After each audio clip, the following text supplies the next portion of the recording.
Diwa, saka agilan, kapampangan. Yung mga diwa, mga agilan. Sa mother side po yan. Sa father side, Reyes. Saka sa ng father side. Okay? Palakpakan po na malakas ang ating Panginoon. Maraming palakpak. Maraming gloria. Konting palakpak. Gusto niyo bang gumaling? Maraming palakpak.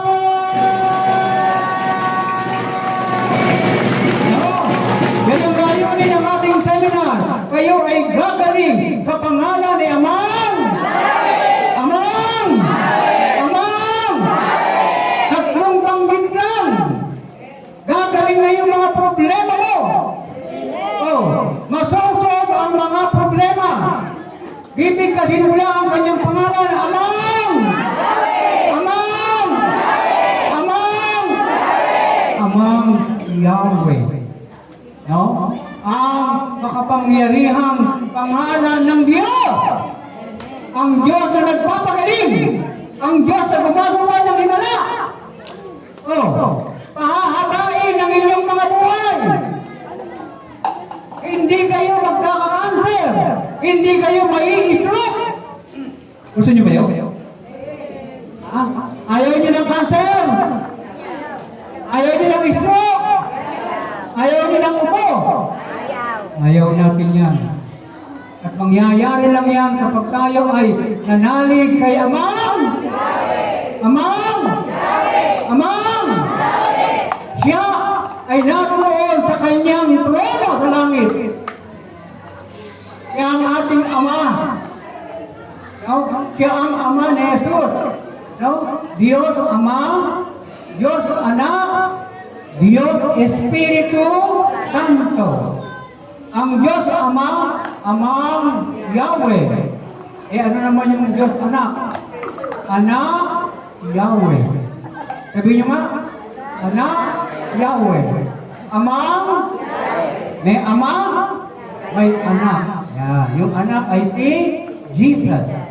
Sabihin nyo, Jesus. Jesus. Jesus.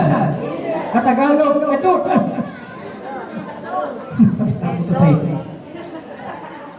Sus. Maliwanag ha? Ay, ito lang mangyari dyan. Pinagkakamulo tao ko lang. Kita napipilipit yung dila ko. Di ba na? Sabi nyo nga, Jesus! Jesus! Jesus! Yan ang anak ng Diyos. Kaya kailangan kilala nyo. Sino ang Ama? Yahweh. Maliwanag yan. Sino ang anak? Yan, maliwanag ko. At si Yahweh ay narin ito para tayo ay tulungang gumaling. No? Yung hindi gumagaling sa kanilang mga sakit, sabihan lang po kami. No? Yung may mga bukol, yung may mga stroke, no? Yung may mga hika, no? Yung may mga sugat sa katawan, no? Na hindi nyo mapagaling, sabihin nyo lang sa amin, tutulungan namin kayo. At makikita ninyo, anuman ang inyong mga karamdaman. Kaya ba kayong pagalingin? Pagagalingin ba kayo? Ano ang gagawin nyo? Pagpupuri lang. Amen? Paano magpuri? Hallelujah, Hallelujah, Hallelujah. Kakanta lang kayo ng Hallelujah. Marunong ba kayong kumanta ng Hallelujah? Bakit tayong lahat? O, dito muna. Hallelujah. Hallelujah.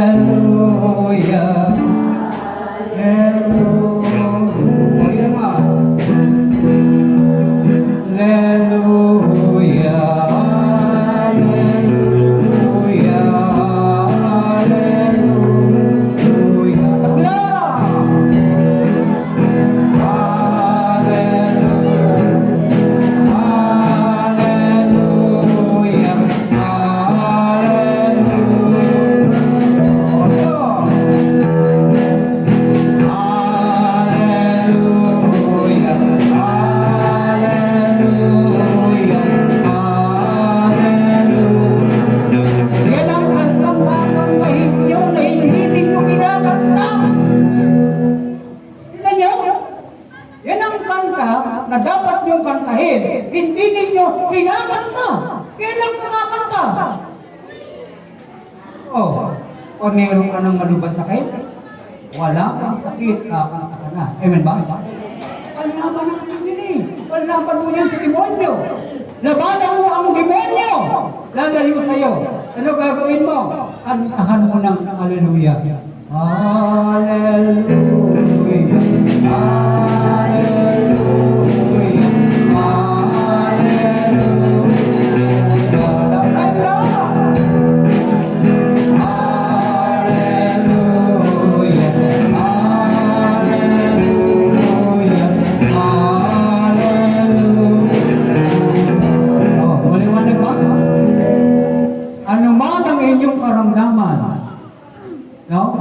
Pagagalingin kayo ni Amang Yahweh. Bibigyan kayo ng masaganang buhay.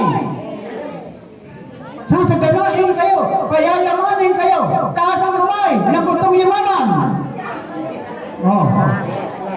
Ba't yan? Kaya mong yamanan. Parang sawahan nyo. Parang marami ng kayamanan.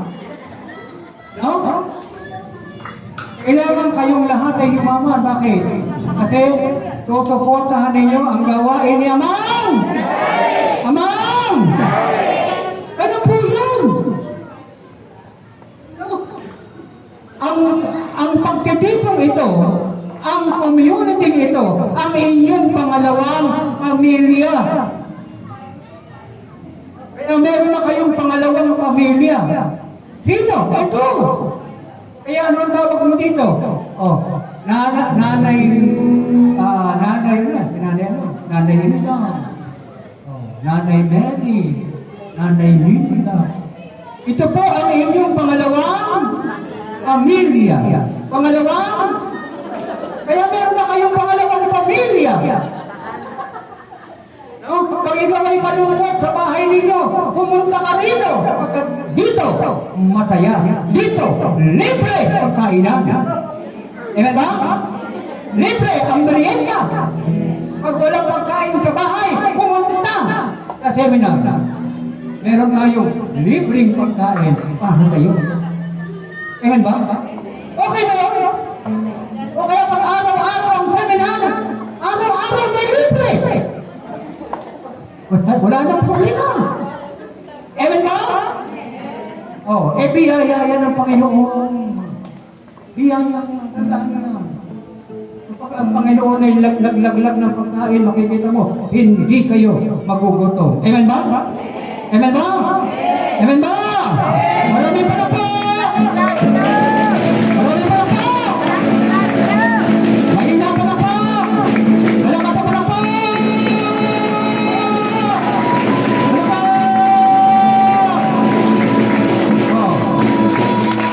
Ang palakpak kailangan matunog. Sabi niyo, matunog.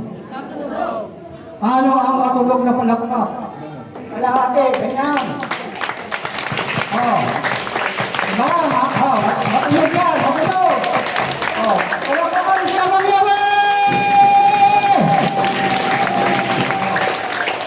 Kailangan malakas ang palakpak. Kasi ang tawag yan ay ingay na makadyo. Sabi niyo po, ingay na makadyo. Ingay na makadyo. Pag narinig yan ng demonyo, lalaya. Narinig niyo? Pag narinig yan ng sakit, lalaya. Kaya ang problema, hindi kayo. Kumapalakpak.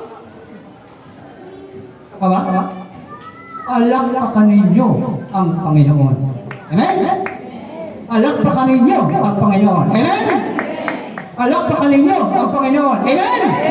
Kapatid kayo pumapalakpak.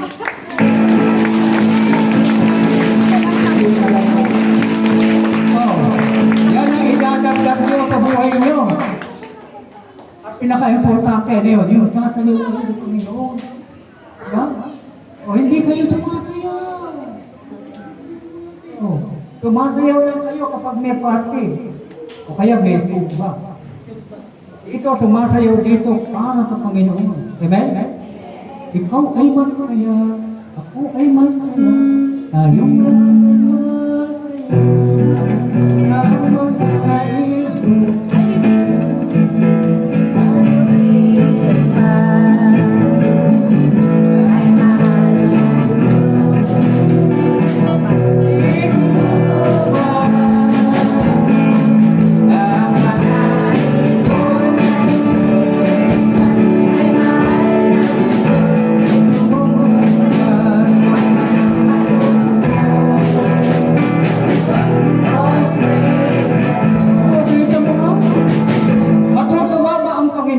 sinayawan mo siya?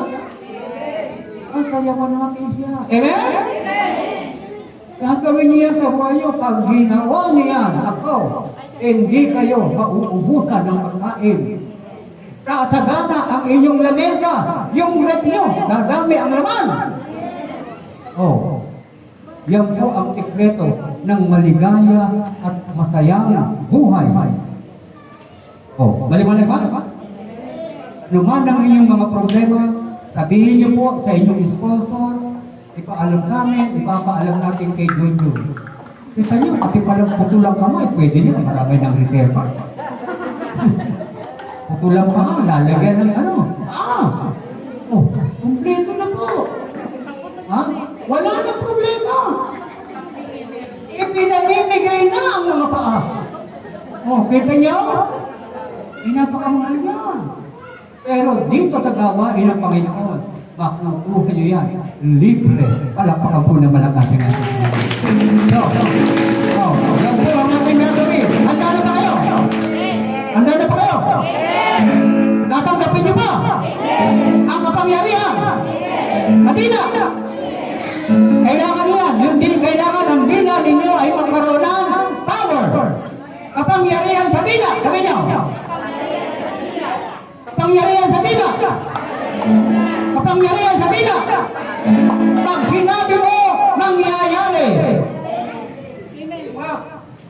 Pag sinabi mo, mangyayari. Oh, ano ang sasabihin mo? Uy, gumaganda ako. Eh? Agad-agad na doon. Uy, ang ganda-ganda ko. Ganoon. Huwag mong sasabihin yun, ako, tanda ko na. Ako, bumapagod na ako. Uy, yung sasabihin yan. Oh, kailangan ang sasabihin yun. Ako, dito. Ano ba? Kailangan ang sasabihin ay positibo. Ako, lagi na lang walang pera. Ano mangyayari? Walang pera. Kailangan sasabihin mo, marami ba kayong pera? Marami ba kayong pera? Kaya yamanin ba kayo? Kasagana ba kayo? Pagagandahin ba kayo? Palalakasin ba kayo? Mangyayari yan. Sabihin mo lang. Liwanag ba? Huwag mong tatawagin yung mga anak mo, demonyo! Huwag yung tatawagin demonyo ang inyong mga anak. Bakit? Kasi kapag ang anak mo, demonyo! Ano ka? Demonyo! Kanina pa nagpapagay yan! Hindi ba na ba? Oo. Siyempre, kung yung anak mo, demonyo, yung tatay ano? Demonyo rin! Oo. Nagtitinawag mo ang demonyo ka eh! Maliwanag? Ano itatawag mo dyan? Ang elite? Tatawag mo dito. Kawabait na bata. Malaang ito mo naman mo. Parehas ka ba eh. Kaya ako, 5 na lang ipin. Ako'y pabata ako. Kita niyo. Oh, ganyan po kami. Ang mga senior na, pabata kasi mauubos ng ipin. Maliwanag ba?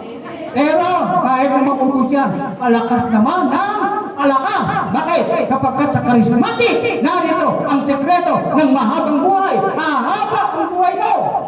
Ilang taon ang gusto mo? 100. Isip mo yan. Ikaw, ilang taon ang gusto mo? 100 days. Ikaw? 100 to! Parang may isang milyon. Ikaw? Ano haba ang buhay dito? Yan ang ituturo namin sa inyo. Okay ba? Tuturo namin sa inyo paano kayo gagaling. Ituturo namin sa inyo kung paano mahaba ang inyong buhay. At sa susunod sa seminar, pwede po kayong umatin ulit. Ito po sa ano? Sa Rizal Door. Postina. No? Magsama pa kayo! Magsama kayo lahat! No? Eto, dagdagan ko pa to kahit mga 10 ganyan. Walang problema. Liwanag ba? Ha? 5 seminar. Pwede kayong bumalik, pabalik-balik, 5. Nakahanda po ang ating hapagkainan na kayo po ay pakainin ni Amang. Yahweh. Pakakainin pa tayo! Amen. Pakakainin pa tayo! Bigay! Babala ng salo. Tandaan niyo po ito. Nagbibigay na po kami ng babala. Yung bomba nuclear, kailangan na po natin ipagdasal. Kapag nangyari po na nagkaroon ng malawakang digmaan sa buong daigdig at tayo po ay binomba rito, mawawalan po tayo ng pagkain, walang tubig, walang ilaw, walang internet. Wala na po. Wala na ring trabaho. So, niyo? Kaya lahat tayo ay magiging magsasaka na. Sa loob ng 1,000 taon o 100 taon. Sa loob ng 100 taon, wala po tayong magandang kinabukasan. Yan po ang mangyayari. O, kaya ano ang dapat natin gawin? Ipagdasal. Tutulungan po namin kayo, sama-sama tayong magdadasal. Ituturo namin sa inyo ang mga mabisang dasal para tayo ay dinggin ng ating Panginoon. Maliwanag ba? Pangalawa, yung global warming, kailangan niyo pong magtanim ng mga halaman. Magtanim po kayo ng oregano. Magtanim po kayo ng mangkong. Magtanim kayo ng kamote. Kasi yan po ang inyong magiging pagkain. Magtanim kayo ng gabi. Ano po yan? Sapagkat yan po ang inyong magiging pagkain. Tandaan niyo po yan, hindi po ako nagbibiro. Yung pong tinuturo sa inyo ay napakahalaga. Salamat po sa inyong lahat, mga kapatid.